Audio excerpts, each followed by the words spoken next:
체중을 감량하려면 운동을 얼마나 해야 될까요? 적게 먹고 운동 많이 하라고 그러던데 그냥 그렇게 하면 많이 빠지는 거 아닌가요? 결론부터 말씀드리면 틀렸습니다. 물론 적게 먹고 운동 많이 하면 당연히 빠지겠죠. 하지만 저희는 먹고 싶은 거 먹으면서 스트레스 안 받으면서 재밌게 다이어트 하고 싶잖아요.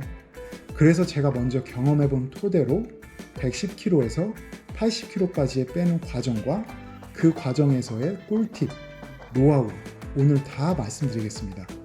끝까지 보시면 도움 많이 되실 거예요. 제가 예전에 다이어트 했을 때 사진들인데요. 이 사진들 전이랑 후에도 다시 벌크, 다시 다이어트를 아마 한 5번 이상은 반복했을 거예요. 5번 이상 반복하면서 전부 다 먹고 싶은 거 못 먹고 스트레스 받으면서 힘든 다이어트를 했어요. 심지어 여자친구랑 데이트할 때조차도 닭가슴살을 봉지에 싸가서 먹고 그랬어요.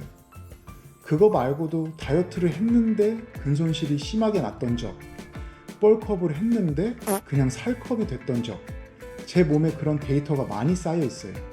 근데 최근에 시도한 다이어트 뻘컵에서는 많은 걸 깨달았어요. 이렇게 쉬운 걸 너무 식단의 강박을 느끼면서 내가 먹을 거 다 참아가며 운동만 주구장창 했었구나 라고요. 지금 먹고 싶은 거 있으면 먹는데 먹고 싶은 거 다 참고 더 많이 운동했던 날보다 몸이 더 좋고 스트레스도 없이 행복해요. 지름길이 있는데 방법도 모르고 알려주는 사람 하나 없으니 뺑뺑 돌아갔던 거죠. 하지만 그런 시행착오가 있었기에 지름길도 알게 되었고 이렇게 여러분들한테 알려드릴 수가 있어서 그게 제일 행복합니다. 수없이 다이어트와 벌크업의 반복으로 진짜 많은 걸 깨닫고 식단부터 운동 방법, 제 몸에 실험을 해봤어요. 그래서 제가 얻은 그 노하우로 여러분들은 뺑뺑 돌아가지 말고 몸짱으로 가는 지름길을 설명드리려고 하는 거예요. 그냥 이론이 아니고 이론 기반으로 제 몸에 직접 실험을 해본 거기 때문에 자신 있게 말씀드릴 수가 있습니다. 이 사진이 아마 일주일마다 같은 시간에 같은 곳에서 다이어트 사진 기록해야지 하고 기대에 부푼 마음에 찍은 건데 첫 번째랑 두 번째 사진까지는 잘 지켰는데 두 번째 사진이 표정이 안 좋죠. 왜냐면 이게 너무 웃긴 게 1주차에 의욕에 불타올라서 유산소 하루에 아침 저녁으로 3시간 이상 타고 그랬었거든요. 근데 2주차에 거울을 봤는데 변화가 하나도 없어 보이는 거예요. 변화라고는 팬티 색깔만 변해있고 그래서 자신감이 확 죽고 3주차부터 아마 8주차까지는 사진을 아예 안 찍다가 대략 2개월 정도 꾸준하게 하니까 이제 좀 거울로 봤을 때 또 티가 조금 나는 거예요. 그래서 신나가지고 다시 찍기 시작했는데 110kg에서 100kg 된다고 몸이 드라마틱하게 티나지는 않거든요. 근데 지방이 어느 정도 걷어지고 100kg에서 뱃살이 줄어들기 시작하면서 식스팩 윗부분이 살짝 드러나기 시작할 때쯤 운동할 맛이 다시 생겨나는 거예요.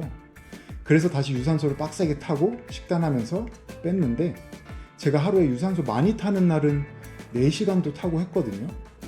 근데 지금 생각해보면 그렇게 무리하게 운동하면 안 됐었는데 한마디로 아무런 지식이 없으니까 그냥 무식하게 한 거죠. 그때는 누군가의 식단표로 누군가의 운동 프로그램으로 했었으니까요. 제 자신이 멍청했던 거죠. 내 몸은 사실 내가 제일 잘 알고 알아가야 하는 건데 남의 식단이 아닌 남의 운동 프로그램이 아닌 내 자신에게 맞는 식단과 운동을 해야 되는 걸 이번에 깨닫고 맞췄어요. 그중 기본 중의 기본인 식단. 그게 저번 영상에서 말씀드린 해리스 베네딕트 방정식이고 못 보신 분들은 저번 영상에 쉽게 설명해놨으니까 본인 몸에 맞는 칼로리 계산해보시면 좋을 것 같고요. 구하신 분들은 오늘 탄수화물, 단백질, 지방이 운동하는 데에 어떻게 사용이 되는지, 얼마나 운동해야 어느 정도 강도로 해야 지방이 사용이 되는지 초보자 눈높이에서 이야기 한번 해볼게요. 저도 다이어트와 벌크업을 반복하면서 얻은 노하우와 그리고 공부하며 얻은 지식들, 여러분들은 고생하지 말고 한 방에 성공하시라고 이야기 풀어보겠습니다. 우선 지방이 우리 몸에서 어떻게 하면 사용이 되는지 쉽게 설명드려 볼게요. 이 개념을 알아야 운동을 할 때 내가 얼마나 운동을 해야 되며 강도는 어느 정도로 해야겠다가 머리에 딱딱 생겨날 겁니다. 쉽게 설명드려 볼게요. 우리 몸의 주된 에너지원은 탄수화물이랑 지방이 있어요. 그리고 단백질은 주된 에너지원이 아닙니다. 그리고 탄수화물은 우리 몸에 저장이 될 때는 글리코겐이라는 형태로 저장이 되는데요. 이 글리코겐이라는 얘는 근육에 저장이 되고요. 그래서 근육이 많으면 많을수록 저장이 더 많아집니다. 그리고 반면 지방에는 그런 건 없어요. 지방은 그냥 다 저장을 해버려요. 그래서 지방은 우리가 많이 먹을 경우에는 그냥 계속 지방이 붙어요. 그리고 다시 글리코겐 같은 경우에는 근육이 많으면 많을수록 근육에 더 많이 저장이 되는데요. 한마디로 근육이 많은 사람들은 글리코겐을 많이 저장할 수가 있는 거고, 지방 같은 경우 그냥 먹으면 먹을수록 계속 늘어나는 거예요. 이제 두 가지 형태가 정리가 됐는데요. 그럼 이제 우리가 몸에서 에너지를 사용할 때 두 가지 형태가 있는 걸 지금 알았죠? 글리코겐과 지방. 그럼 우리는 살을 빼려고 하는 거잖아요. 한마디로 지방을 빼려고 하는 거잖아요. 우리 몸에는 글리코겐보다 지방이 더 많이 저장이 되어 있어요.